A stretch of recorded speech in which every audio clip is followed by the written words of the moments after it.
இந்த ஒரு வாரமா இந்த குவாரி உரிமையாளர்லாம் கூப்பிட்டு மிரட்டிட்டு இருக்காங்க.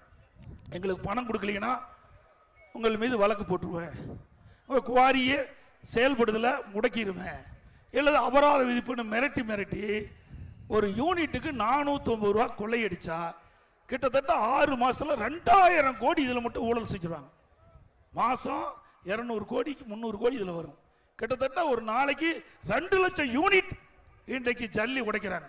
2 லட்சம் யூனிட்னா இன்னைக்கு ஒரு யூனிட்டுக்கு 450 ரூபா எவ்வளவு இந்த அரசாங்கம் கொள்ளையடிக்க என்பதை நீங்க எண்ணி பார்க்க வேண்டும்.